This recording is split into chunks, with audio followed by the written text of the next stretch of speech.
It's definitely an honor to have you on the show, King. I appreciate you for even having me, brother.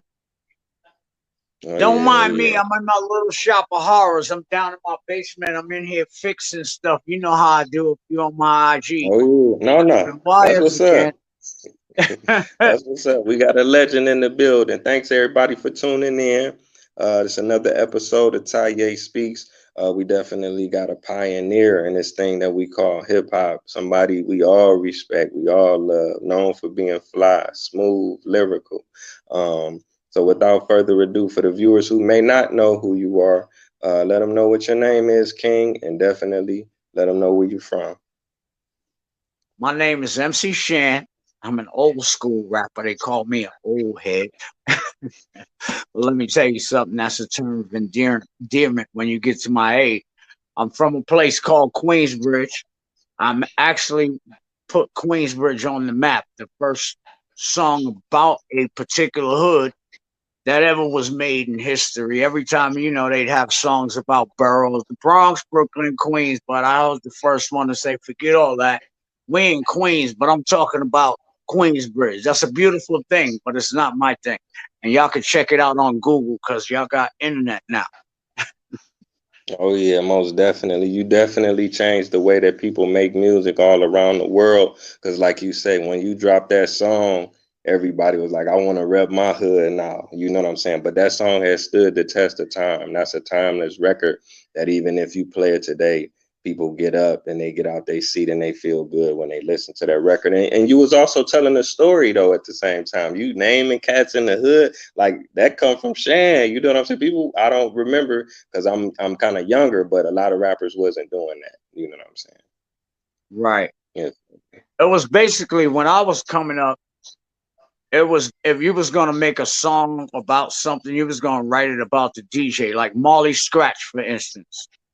It was if the DJ let an MC get on the mic, the DJ was always the most important thing. If the DJ didn't like your rhymes, he wouldn't let you rock his party.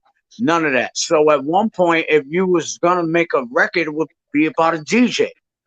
And then we just veered off and we started repping hoods and you know what I'm saying? But hip hop, once upon a time, if the DJ, which is still and most important and integral part of what we do, because without the DJ, the music goes nowhere. Oh yeah, definitely. That's So how it all respect to the started. DJs all the time. Oh yeah, most definitely.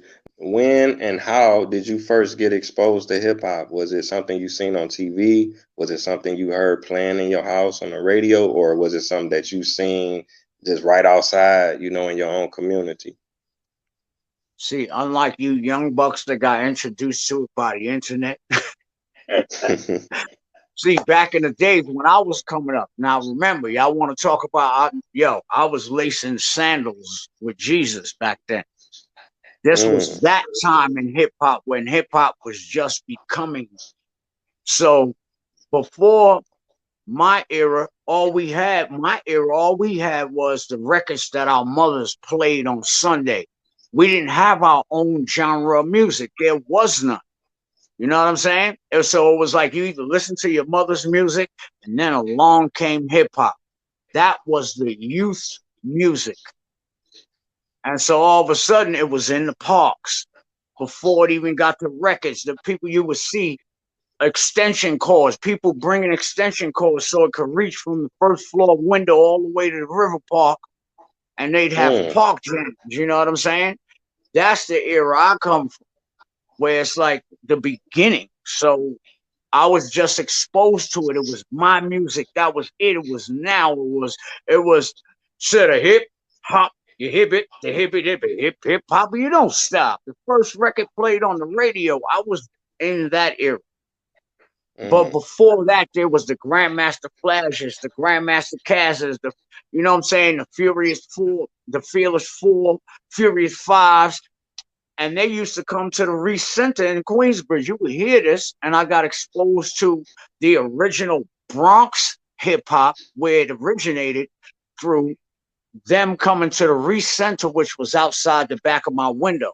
So when it came to hip hop, I had a blueprint already because I witnessed it, even if I wasn't from Uptown or the Bronx. Oh man, I know them park jams had to be phenomenal, man. Wow, thank you for sharing that.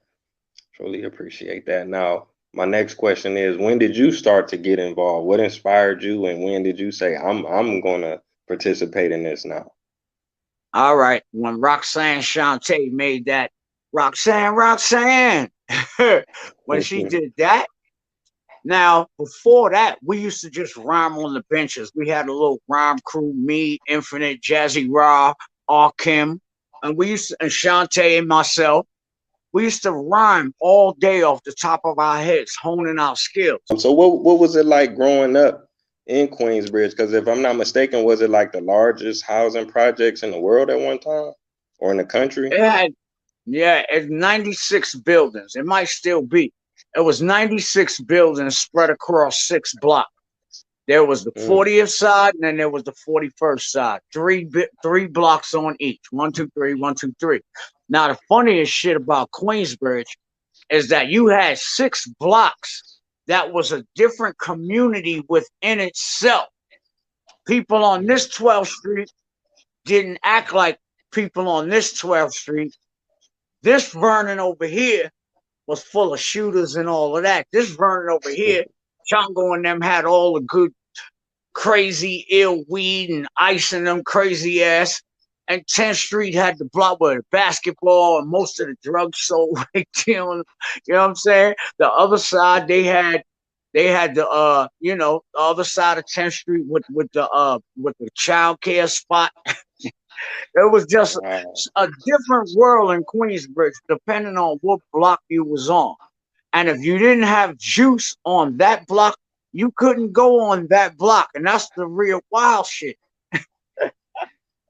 Right, right. I'm glad you broke it down like that because from the outside looking in, a lot of fans is like Queensbridge is all together, so all the rappers should get along, they should move together. But like you say, when you live there and you grow up, it's kind of different.